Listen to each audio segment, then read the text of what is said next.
Hey guys, welcome back to the channel. My name is Tosh Customs, and as you can see, I'm still at very much my temporary setup. I don't have my light box set up. I don't even have a new custom to talk about today. But if you saw my story yesterday, by the time this is posted, I went to Target on Friday and I saw this Vulcan figure on clearance. It was $7. Normally it's I think 24, something like that, 23, $24. And so I said, hey, it's on clearance. I should pick up this new buck. I also don't own any of the seamless joint Hasbro figures, as that's something new that Hasbro has been putting out within the last year. And so since I don't have a custom to talk about, I said, hey, let me give my honest opinion. I've been in the custom game for 6-7 years at this point. And so I remember when Marvel Legends were $20, we had like $3 that we'd get for, one of like $3 for especially all like the male superhero characters. And so Hasbro has come a long way with the technology. And I know a lot of people have been critical about the price jump, but in buying this figure, I was honestly quite impressed. And I know there's been a lot of QC issues, especially with the closed packaging Hasbro boxes. But, this guy was an open package. And, looking at it and the improvements that they've made, I have to say, I actually think I have faith in Hasbro. And I think that some of the price increase is justified. And so let me break down some of my thoughts. And the figure's not perfect, but I think that at least with them showing this kind of attention to a new buck, adding the butterfly joints, and this is everything's resized. I can't find a single recycled part, and so I'm quite pleased with what I'm seeing here. And so credit where credit is due. And so if you guys care about my thoughts, feel free to listen in. And thank you for being a part of this channel. So with that, I have an extra fire effect here. I should take that off so that we're just talking about what comes with the figure. The figure comes like this. He has his Build-A-Figure part. I realize my light's a little bright there, so let's move that. He comes in the box with a pair of fists on, and then he has these open hands that are inside the clamshell. Obviously it's the new buck. I haven't experienced the seamless joints, and so I decided to pick him up, and I am quite honestly very surprised. Maybe I just got super lucky with a good copy, but I have very few and minimal complaints about this guy. Regarding the seamless joints, I mean, the seamless joints look so good. I haven't tried taking apart this figure yet, so I don't know how it will feel in regards to sanding it, prepping it. The fact that we have pegs, makes the removal easier. I'm not exactly sure how these are, pegged in. I assume there's like tabs on either the knee joint or tabs on the thigh joint that are, going into some sort of sunken in area to create that hold there. And the hold is quite strong. It doesn't feel like I could just like pop these out. So whatever they did, great work to them. Something I am noticing is a difference in material. This is a slightly gummier plastic, whereas this is a much more rigid plastic on the knees and on the elbows. And unfortunately, if we get the lighting in there, you can see that there we go, when I put it in shadow, you can see that they are a distinctly different tone. They're both plastic, neither of them are painted, but the elbow is significantly darker than the red for the arms, on the top or the bottom, likewise the legs for the thighs or the calves. So with that, obviously that they're in some kind of transition in terms of their materials adapting to this new pinless, seamless joint system. And so part of that is making sure these joints can withstand the wear and tear of not having pins. Not having pins in there means that all the joint pressure is ultimately placed on the pins themselves.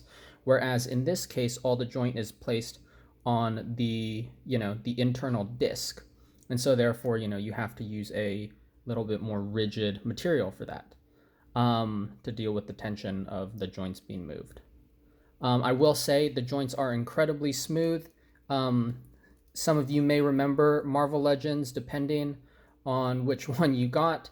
Sometimes the joints didn't like moving or they were very stuck and you'd have to heat it up to loosen it up so that you felt safe with moving some of the joints around. No issues here.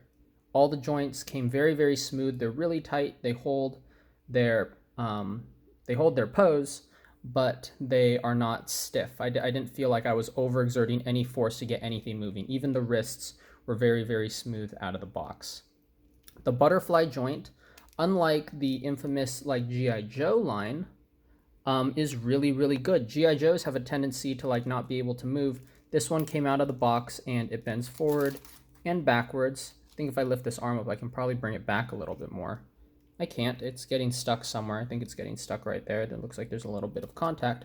But thankfully, this is molded blue plastic there, and the red is just painted on the bottom and on the bottom of the shoulder. So on the bottom of like the butterfly joint and on the bottom of the shoulder. And that's another thing. At least on this figure, you know, I know there's been some Spider-Man figures with a lot of paint applications, and I've been seeing a lot of people complain about QC issues.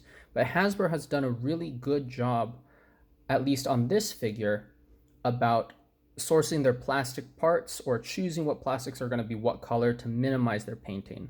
They went with all gold, you know, mold injected for the boots, for the, you know, for the feet and the boots. It's blue plastic up here. I believe that the chest is painted blue, but then it's blue plastic, you know, for the butterfly joint and the shoulder. And they did a really good job with color matching, I have to say, especially something that's not like black and where, you know, the color is very easy to come by. Excuse me, sorry, I had a little bit of a burp there. The color match is incredible. I have no complaints about the color match. If you told me that this was somehow two pieces of plastic, I'd believe you. The only paint error I really have is there's that little notch right there that didn't get painted all the way. But looking around the rest of it, it's very, very clean, which is surprising. And I'm a stickler for paint, and so I'm quite happy with that. And in talking about paint and improvements, something that they did was that this glove piece, let me get my autofocus off there so we can zoom in. This piece is actually separate. You can see that as I pull it, and I was really fairly surprised to find this is actually like tabbed in or pegged in to the lower part of the forearm. The lines match up perfectly. They did an incredible job with the mold. It's seamless, and it fooled me. I really thought it was painted for a long time. And then I popped like the wrist out and I was like, oh, that's, you know, that's blue plastic there in the wrist. This camera keeps on like focusing on the bear. I'll have to autofocus it. It's focusing on all the text in the background there too. But I realized it was a blue plastic, and then I was like, wait a minute, is this painted? And I looked at it and I was like, no, this is red plastic. And so they actually separated the two pieces in order to not deal with any of their paint bleeding. And if you'll know, Hasbro is notorious for when you have those gloved edges and you have those muscle ridges, the paint tends to bleed out in one of either direction. So really, really cool that they invested the time to create that cut, to create that extra keying so that they can tab together. Very, very cool. As you can see, you know, you're probably like, we've seen a lot of Hasbro hands before. As far as I can tell, these are a new mold or at least a new peg. I don't think I've seen this style of peg before. I think I have seen slightly shorter ones, but these seem pretty new. And the hand size seems to be pretty good for this proportion. So I'm pretty sure everything is remolded to fit this guy's body frame. I really don't think there's any reused parts here at all. So that's an incredible investment on Hasbro's part, and they've been doing a lot more of that. Speaking of new molds, they actually made an upgrade to the ankles. Normally the Hasbro ankles, it's just a circular pin all the way around, and that means you get this smooth tilt and motion. But what that also means is if the ankles get loose, they become very, very loose. In this case, it's actually on some sort of hexagonal pin, and I haven't pulled it out, but as you can see, it does a little bit of a click. It doesn't move smoothly now. You hit tension, and then the tension eases up, and it will hold its pose now. That means that, you know, in some cases, maybe for more of the ACBA community, posing might be a little bit more difficult because suddenly you lose all that middle ground.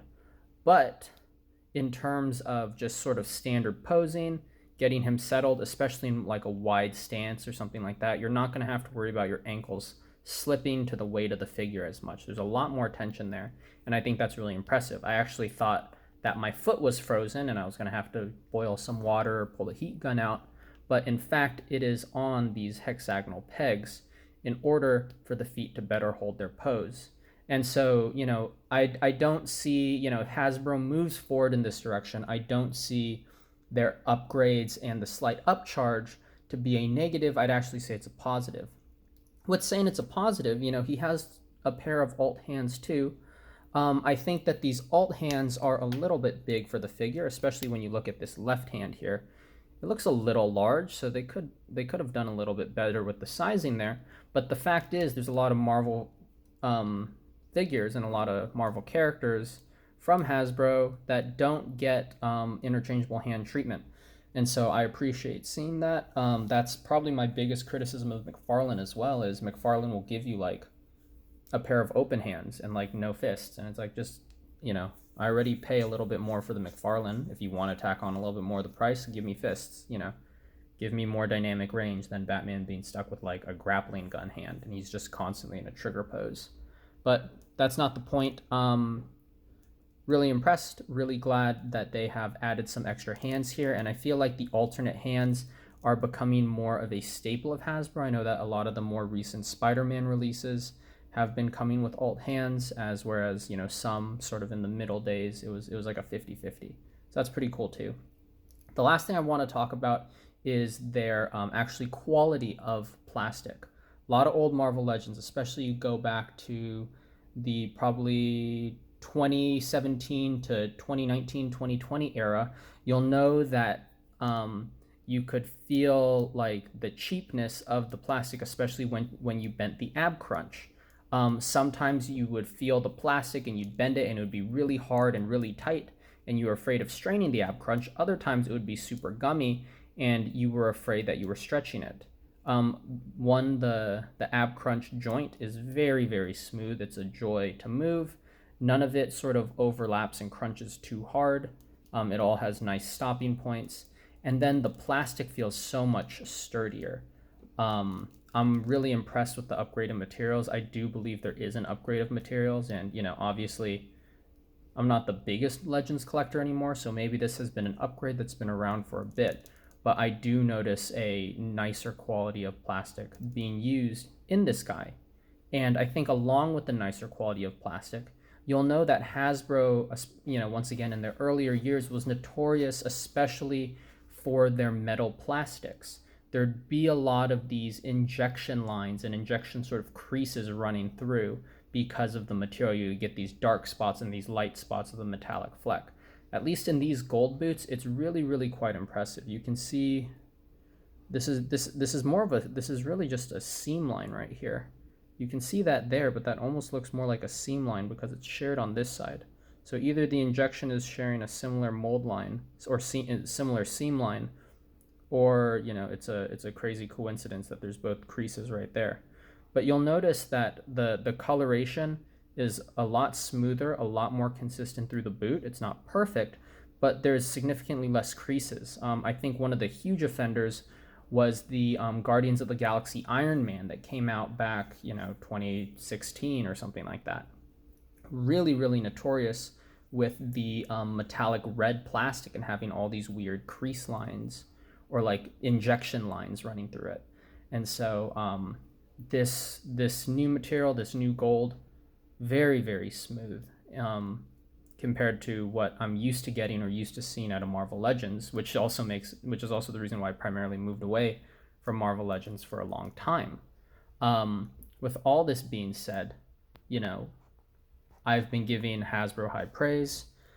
It is a steep increase. I think, $23, $24, that's anywhere between a, $4 to $5 price increase when it's all said and done, and $4 to $5 to a collector, especially if you're into collecting Build-A-Figures and you want the wave, it can be really pricey. And I'm really interested to see how the slight price increase, maybe affects the resale community as well. There's a steeper incline to buy, which means that the hunt is a little bit harder. Which also I assume means the investment's a little bit more. And then, if your base price is higher, the resale price will probably rise to meet that. So who knows if resale is going to go up $5, $10, $15. as more of these figures come out. That's going to be an interesting thing to observe on the market side. But I think on the quality side, I'm very, very impressed with Hasbro. There's a lot of little changes that they've added, like the better material for the gold. You know, obviously the two-tone is a little odd, but the attention to detail to engineer two different, I guess, strengths of plastic in order to make for an easy bend experience and a material that can take the tension of the joints moving. The fact that they keyed in two different pieces for the wrist so that they wouldn't deal with their paint bleed. You know, really good remake of Articulation, entire new body. Just a lot of impressive things out of this Vulcan figure. You know, I just thought of this now, but I have to say, you know, maybe I'm a little bit more forgiving of something like the oversized hands because I only paid $7 for this figure and I didn't pay 24 or 25. And time will tell. I'm really interested to see how the, you know, upcoming wave of like Black Panther figures does, for instance, because I think all Marvel Legends are undergoing that price increase. So it'll be interesting what Hasbro has to bring to the table in terms of that, and how, you know, we'll continue to either see improvements or lack of improvements out of them with this price hike. I know that they said it has to do with, you know, shipping and increased costs of things, but you know, and there's a lot of the community talking about just a cash grab. But at least from this figure and what I'm seeing very deliberate improvements to address issues that they have struggled with in the past with either their previous molds or their previous materials. And it feels like, you know, it's going in a good direction. Final thought, I have to say, the screen printing for the faces is finally looking really, really good. I remember when that tech first came out, all the like MCU faces had this really fuzzy dotting on it. I know the lighting's a little bad here, but they do the screen printing for the eyes and it's this really clean gold, and they were able to do like coloration for the like bags under the eyes as well as like the eyelid above. And you know, when Hasbro was having people like hand paint it before or having a machine dot the eyes before, it was so, you know, it was really a roll of the dice from what you're getting. And so even, you know, that improvement, that investment over the last couple of years is paying off, and we're seeing it paying off in a face like this. So, you know, in terms of the future of Hasbro, I can say that there's definitely some confidence there with their Marvel Legends line. There's a lot of people who, you know, have swore off Marvel Legends, whether that be for the price increase or the lack of molds or the lack of diverse characters. I think some of those complaints have merit, but at least if this is representative of the direction that Hasbro is going with these pinless jointed figures, I think that there is, one, a lot to justify about the price increase, and two, really impressive engineering still within the Marvel Legends team. So thank you for sitting through sort of my talk through of this figure. I'm quite happy with this guy, and actually surprised I was happy with this guy. I expected there to be a lot of issues with the materials and things like that, and I was just going to grab it for $7 and be done with it just so I could take a look at the new bug. But I'm actually really, really happy with this figure. And so I wanted to share that with you and sort of share my thoughts with you. So thank you all for watching. I'm hoping to get back to more of a regular schedule of working and finishing up my commissions, getting more regular videos out. But at this point in time, I'm just in a big transition, planning, you know, as you guys probably know, planning a wedding, moving apartments, and so things have been a little hectic recently. So I'm happy to be able to get some kind of video out to you guys. So thank you all so much for the support, so much for the understanding, and I appreciate every single one of you. All right, take care.